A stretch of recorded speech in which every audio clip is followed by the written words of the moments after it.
Alrighty, good evening. If you guys could just let me know if you can hear me okay. Give me a thumbs up. Yes.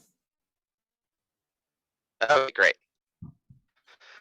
Then it is 6 o'clock according to my clock. So we'll call this meeting of the Community Development Committee to order. And we will note the attendance of committee members. So, yes. And then that takes us to the agenda approval. If there are no objections, then we will consider the agenda adopted.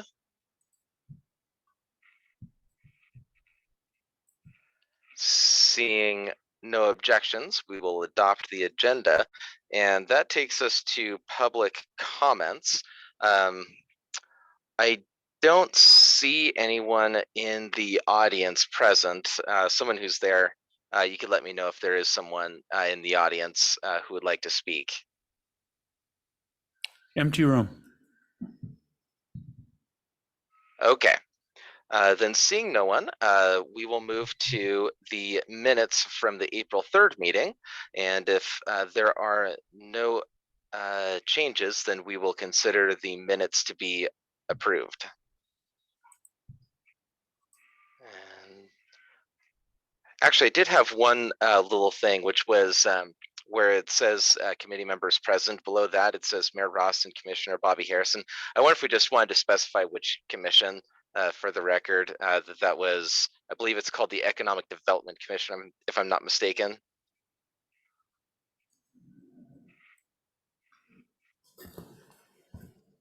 Yes, that's correct. Yeah. Okay, just to make it clear as to which commission that is. All right, unless there are any objections, then we will take that one amendment to the minutes and then consider them adopted. Okay, hearing none and seeing none, that will take us to the first discussion item, which is the Housing Action Plan update. And Community Development Director Arteche, if you could get us started on that. Sure. Just one moment. Let me bring this up. So you have included in your packet material a memo from a familiar person, Matt Covert from LDC. As you recall, Matt presented twice to the CD committee and Planning Commission jointly on the work that's been going on for the past year on the housing action plan. So this memo is just a recap that the housing action plan is in its final draft stages. We put a link down to at the bottom of the page where you could see the housing action plan and make actual comments on it. This has been a long effort, and the city's been collecting comments for quite some time. So today we're just reminding the CD committee that this is an action item scheduled with a resolution for approval by the city council at the end of May. Happy to answer any questions about this housing action plan. It does come with a predecessor, the housing needs analysis, and that was actually broken up into two distinct areas. One, a valley-wide housing needs analysis, and then an individual Snoqualmie housing needs analysis. And from there, the action plan was formed and put in its final draft form. All right, thank you, Community Development Director Arteche. Any questions or comments from the committee on this item? What's up? I said the link is not working. Yeah, that's correct. The mayor, excuse me, Chair Johnson, there is a link at the bottom, but it is not linked. You can't actually click into it. You'd have to copy it and paste it into your. Can't do that either. I can bring it up. Just one second.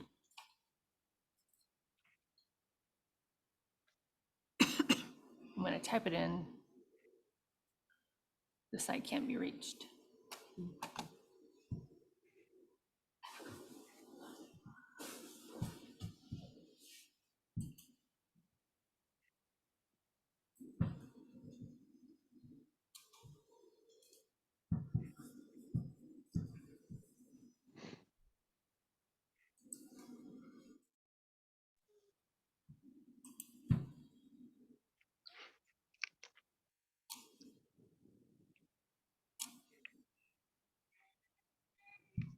So the link to the plan can be clicked on if you visit our affordable housing webpage on the city's hosted website.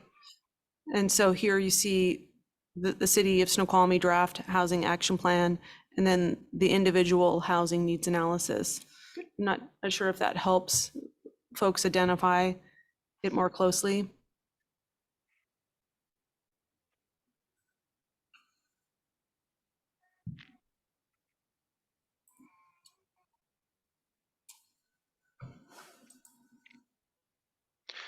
Were there any highlights the staff wanted to make sure that we were aware of? Yes, there is a nice summary of possible actions that happen. I believe there are 12 of them summarized. If I could scroll down here and show you.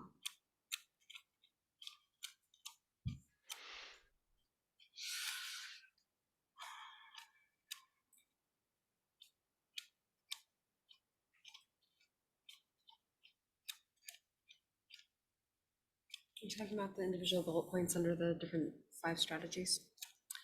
Yeah, they're in a table-like format. It's the table, I believe it's page 30. Oh, is it page 30? Is this it right here? Is that the Yeah, table? that's right? yeah, this is the table I was talking about. So yeah, on page 30, like Councilmember Christian was saying, here's the start of action schedule and table and summary table. So you can see in this first column here, primary action, they've identified a possible action that we could take, the type, the target group, area of applicability, scale, potential impact, and timeline. So I thought they were nicely organized here for you to see, clarify, townhome definitions and strategy. Next one would be expand options for senior housing, especially assisted living. Expand temporary, emergency, and permanent supportive housing. Implement the R3 zone. Increase flexibility for ADUs. ADUs, are a big thing right now at the state legislature, and they've passed at least one, maybe 2 different bills associated with ADUs. So I think we're on the right track with mimicking that in our own possible actions. Limit short-term rentals, multifamily tax exemption, something that we're already working on. I'm just curious on the short-term rentals.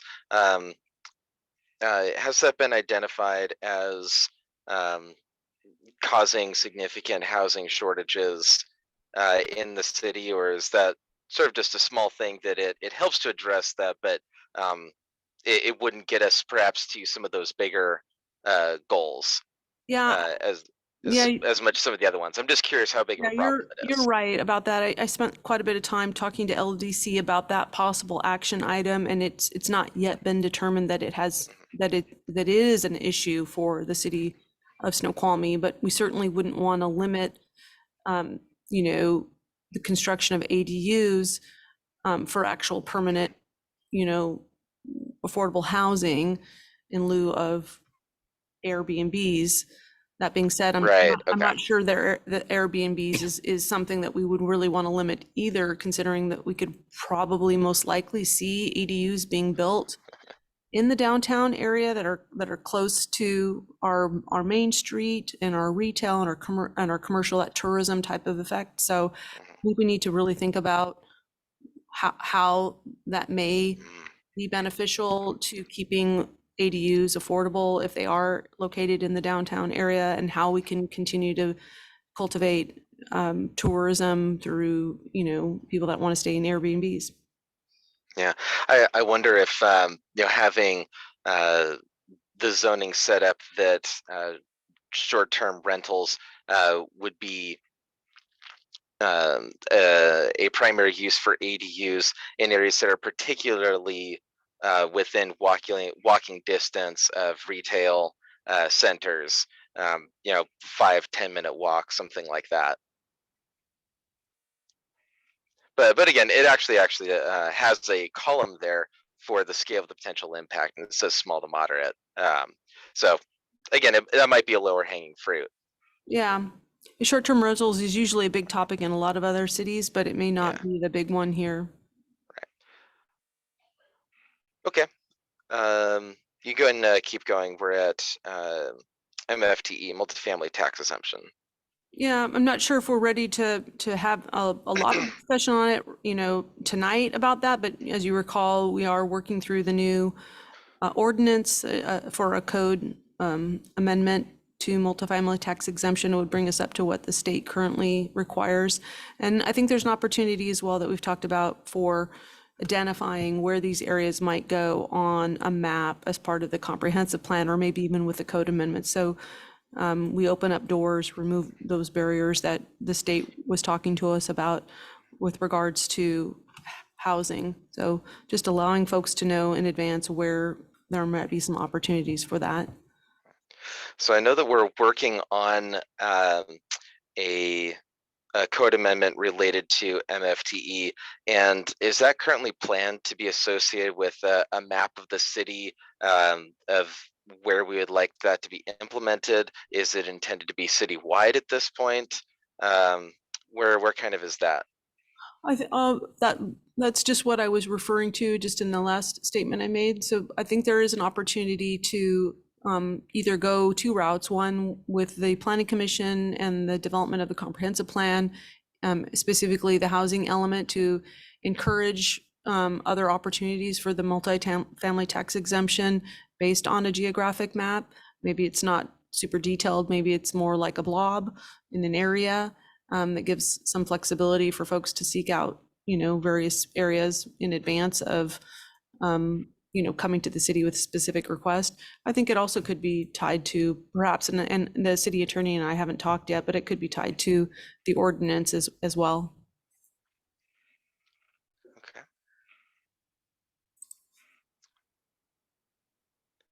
Thank you.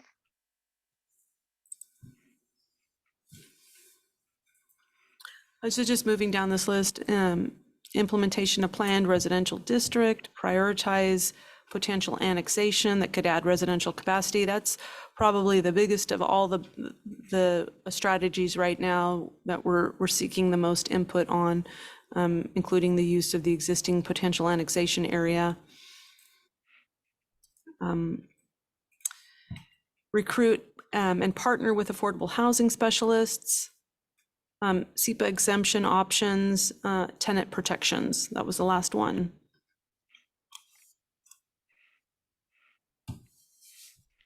Okay. Other questions from the committee about this?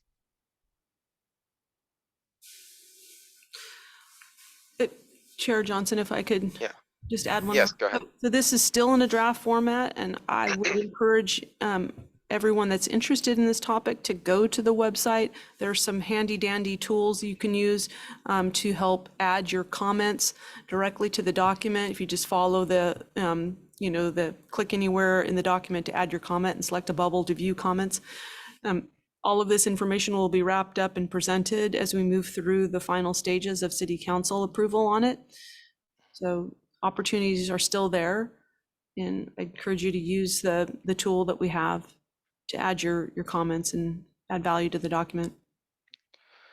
And what exactly is the action that the city council would be taking on this? Is this this would be a resolution that these are things that the city is looking into doing? I don't think that there are specific code amendments in this. So what exactly is the action the council could be taking at our next meeting? Yeah, you just mentioned it. So we're preparing a resolution for council approval. That is part of the wrap up of this project, which is tied to grant money at the Department of Commerce. So although there's no action items, the resolution was one way for us to acknowledge the fact that we presented the information to the council for consideration, and there are, as you can see, numerous possible steps that we could take as far as implementation with as a component after the comp plan. So first we would wrap up the comprehensive plan, and then we could come back to these action items and make any kind of development code amendments that were necessary.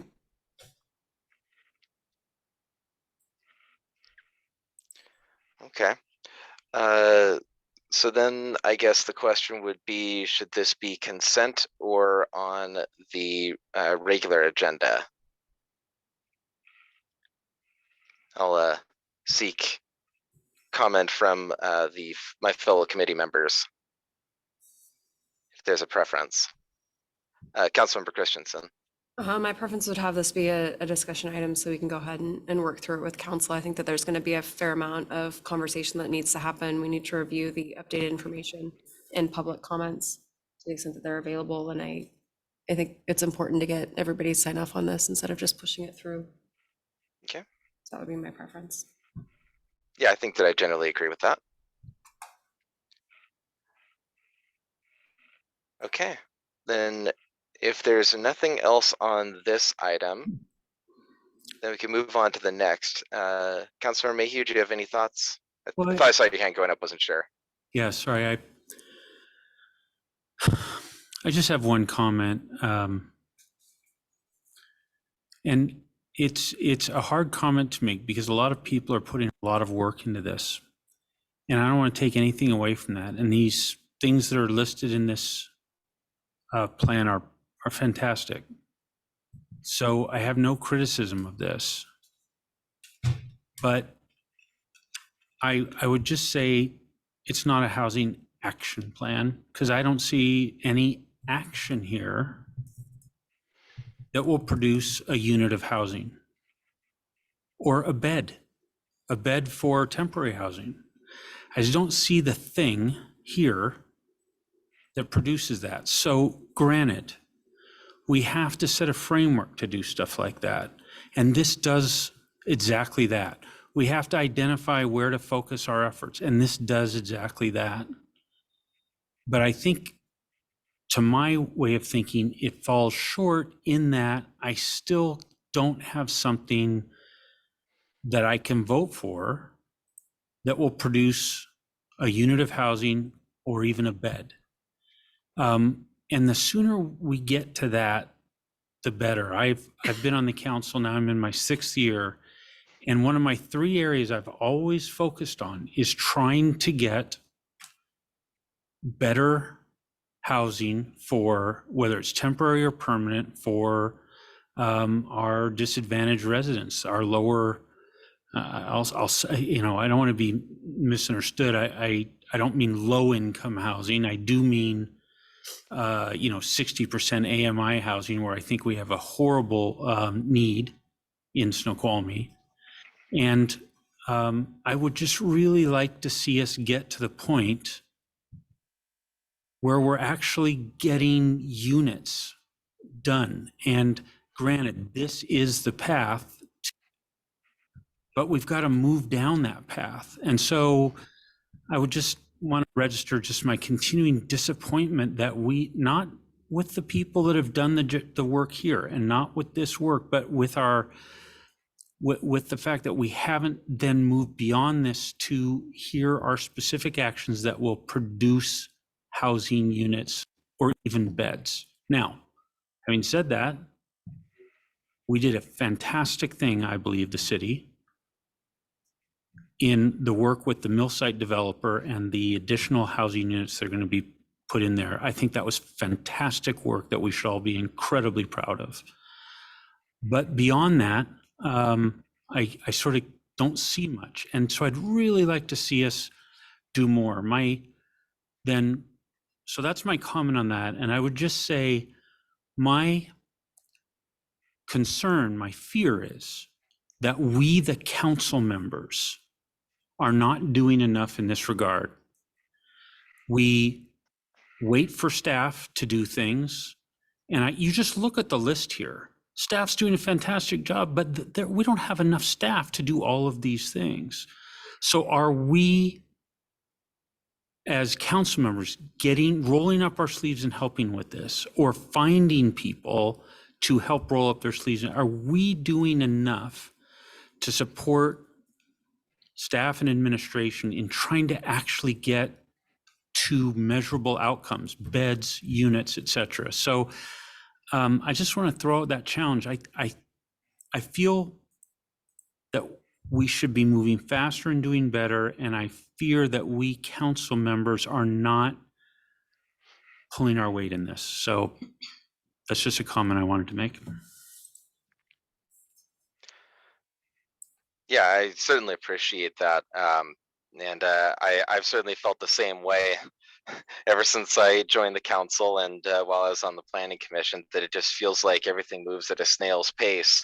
And there's so many reasons for that. I am encouraged that we have our regional Snoqualmie Valley housing action group. I'm not sure what the official name of it is, but I'm still looking forward to seeing what their outcome has been so far. Have they come up with any tangible proposals?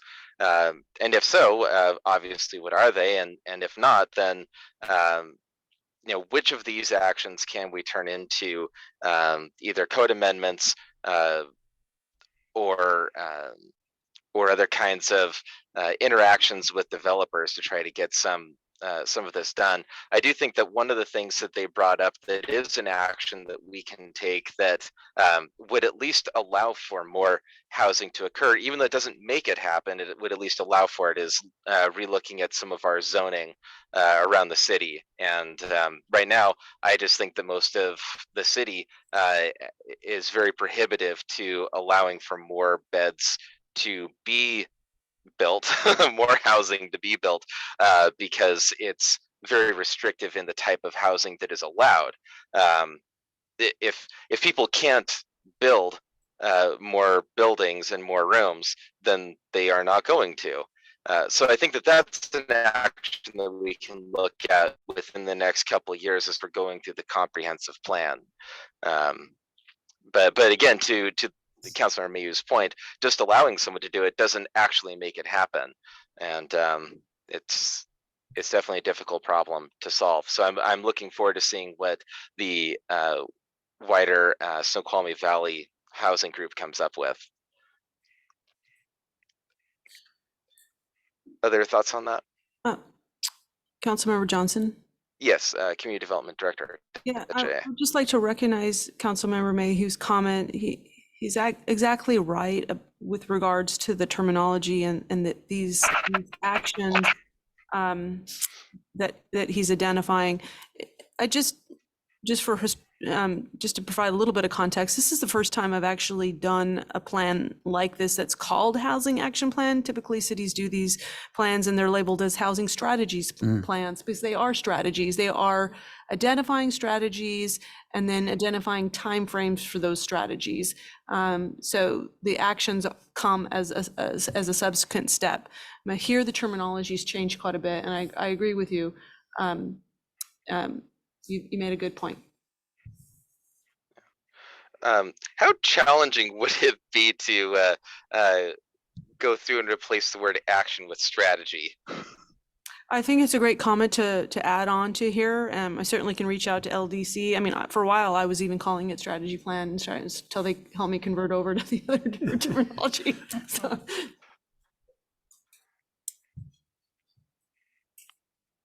Yeah, go ahead and do that. And yeah, I'd just like to see if maybe we could relook at the term, because I don't want to make it seem like we're trying to sell to the public that we've come up with the list of actions that we can do when they're not so much actions as more strategies.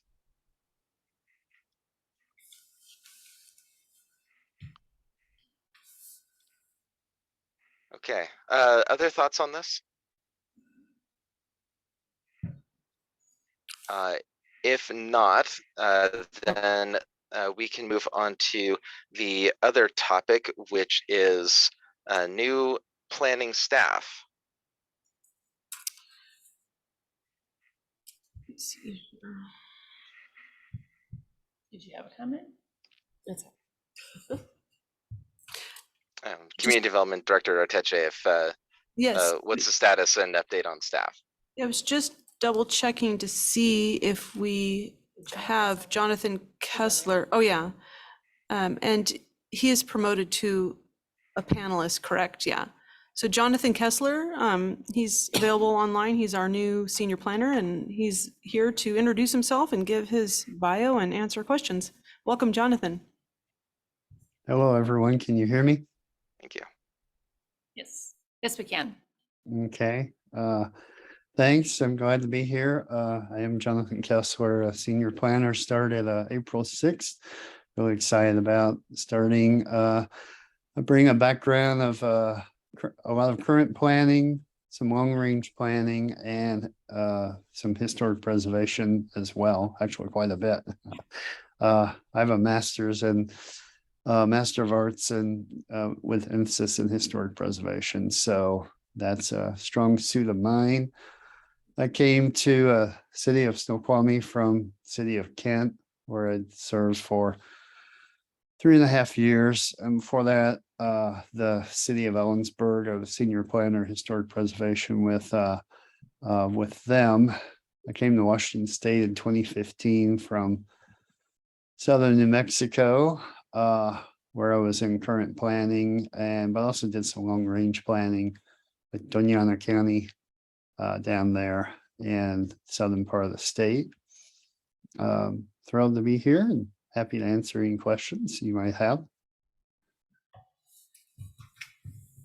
Excellent. Thank you and welcome. Thank you. Any questions from the committee? I don't have any questions, but welcome. It's nice to have you on board. Thank you. Glad to be here. Glad to see everyone. Councilmember Mayhew. Yes, welcome. As you already have heard, we have lots of hopes and dreams and ambitions and lots of things going. So we certainly need your help. If you are willing to clone yourself, feel free to do that. More of you is also welcome. Happy to do my part. Thank you. Jonathan, I was just wondering if you could speak a little bit about your AICP and your board membership on the Planning Association here in the state of Washington. Is just a huge benefit to the city of Snoqualmie to have you at that in those kind of positions. Yes, thank you, Emily. Yes, I just returned from the annual meeting of the Planning Association in Washington. I've had the pleasure of serving on the board there since 2017. The annual meeting was at Lake Chelan. Featured a lot of good sessions, including some on comp planning for smaller communities. I feel like that will be very applicable and useful in helping with the comp plan here in Snoqualmie. Yes, I am AICP planner and received that last year and am involved also not only on the board with PAW, but I'm the co-chairperson of the Planning Excellence in Planning Awards that are given out annually. We take turns. 1 year it's given at PAW, which it was this year. And then the following year, it's the planning awards are given out at American Planning Association Washington chapter annual meeting. And we had 7 awardees this year. And it's just been very rewarding work that I enjoyed doing.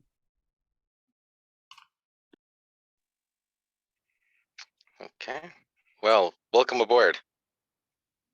Thank you again. There not being any more business, I did just have one quick question to staff, which is today I was trying to find a creative way on my way back home to avoid the I-90 jam up, which is affecting every possible route back to Snoqualmie. I found myself going up to it too, and I was reminded of the little blue sign right before the falls that says Snoqual Lime Falls. Lime. Just curious if anyone has ever thought of trying to get a sign that's spelled correctly. It's been there for a few years. Well, sure. Councilmember Johnson, this is Emily Orteche, Community Development Director. We could reach out. Nicole Wiebe on our staff has been monitoring and regulating those signs. So I can reach out to her. If you could just send me the cross section for that on where it is, and we could probably have that replaced. All right, thank you so much. If there's nothing else from the committee, then we will consider ourselves adjourned. I might see a hand there. Is that Councilmember Mayhew or no? You do need a thumbs up. Oh, okay. All right, then we will consider ourselves adjourned at 6:30. Thank you all so much. Have a good night. Thank you.